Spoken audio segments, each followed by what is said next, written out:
Hello everyone, I hope all of you are doing well today and forever and ever, of course. Today I want to share some kind of experience that I had during all my journey in studying English.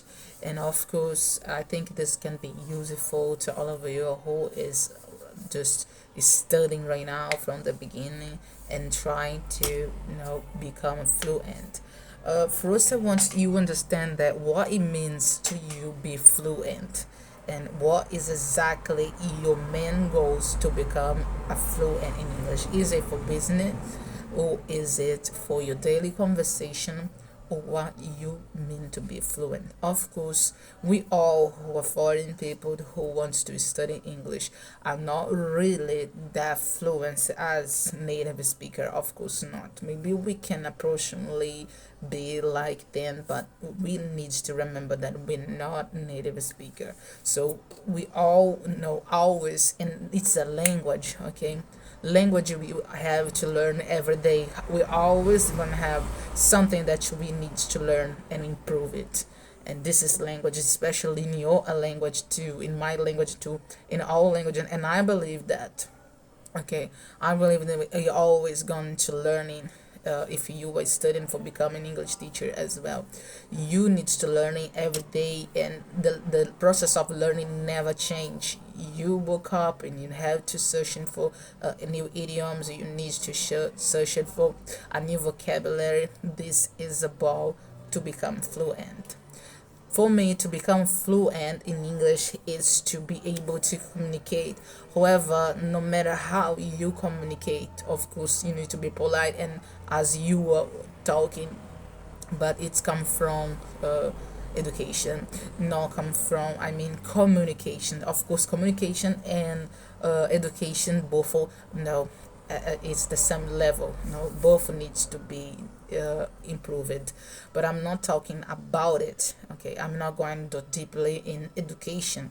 I'm going to talking about fluency and what you need to do to become a fluent in English, and what you do to make this perfect, or maybe approach that perfectionism. Okay, first you need to understand it's nobody's perfect. You will try to be perfect, but nobody's perfect, so don't push hard yourself so much during this. All this process is really necessary. You think this way because all you were thinking might be, in the future, making you feel that you are not even progressing your English skill because you are doing the wrong way. Okay, you need to be motivated and not allow anyone to put you down because of your English. And this is that all that you already know. It is to keep going. You already know this. You have heard, of course, and watched in many videos on YouTube here, but what is your goals? When we are going to school, probably you did a course in English, probably you went to specialize yourself in English. So do you know why the teacher or the professor, the academic in English school, they always ask you for a test? They go first you a paper, and they need to know what the really is inside your mind, what is really your level of English. And why they do this? For being able to work on your skills, for being able to know which level you are in, to work on you. That's why they need to know. They do the method of giving you the text and give you the exam for you pass the exam, so which means that you can do this, you can do that stops.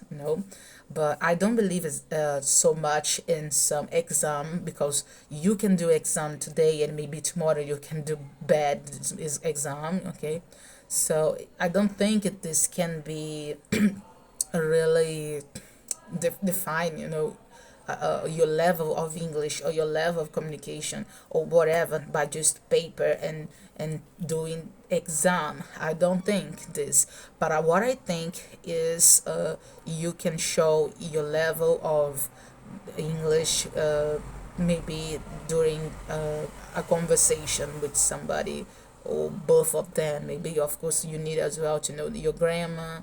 They all gonna do this for by paper and writing and doing the over the exam. They will notice your level of English.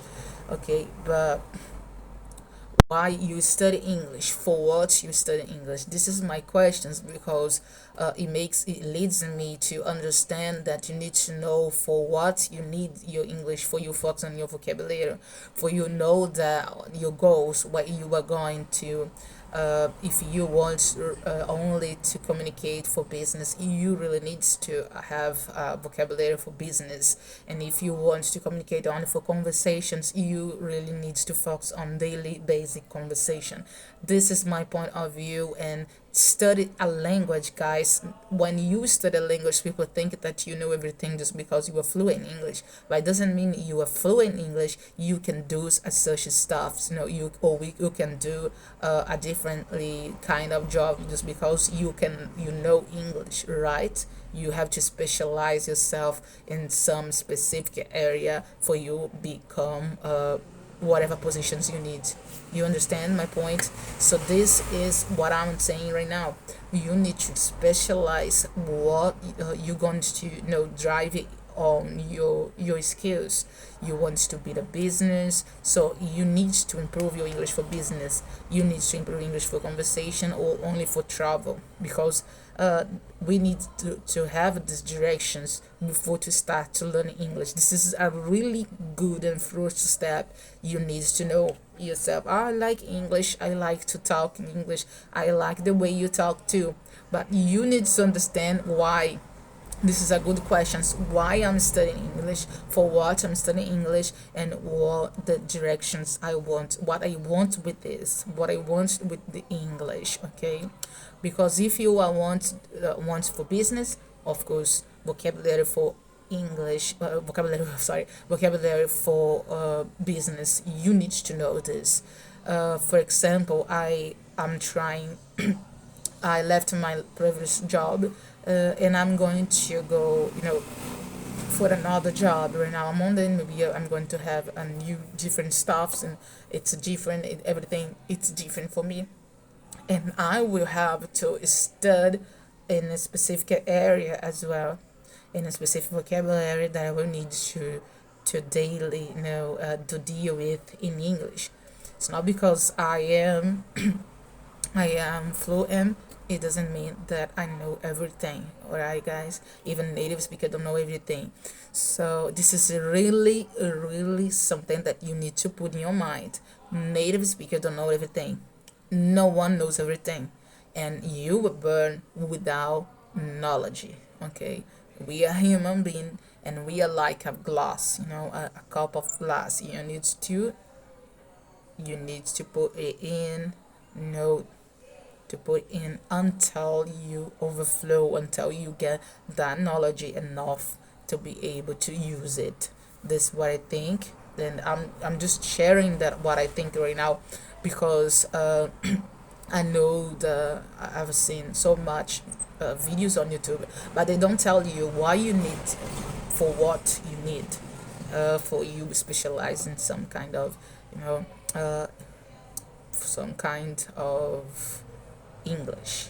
I would say kind of English, because there are so much different ways to study English, and we all know that we have a lot of platform online, and you need first to put on paper. You need to schedule. You need to put a list on. Take a note and put the list for what I need to study English. For communications, right, number one. For business skills, for business, number two. Or for traveling, for travel all over the world, or for travel for the specific country. And if you want to travel, of course, you need to know where you're going to, because you have as well idioms to study in that place. You have to study about the culture of the place you are going to. So that's a lot of information, I know, but you need to understand that before you start to study English. This is only a directions that I'm telling you. I'm going to do this because this is what I did.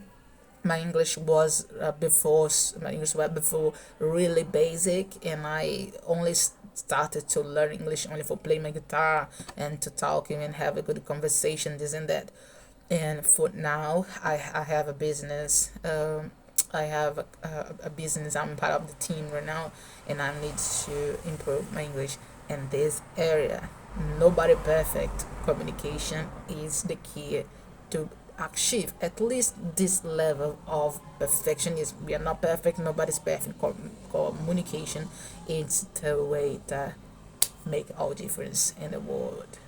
Thank you so much for being here. Please subscribe my YouTube channel and give the thumbs up. And thank you so much, and bye bye for now.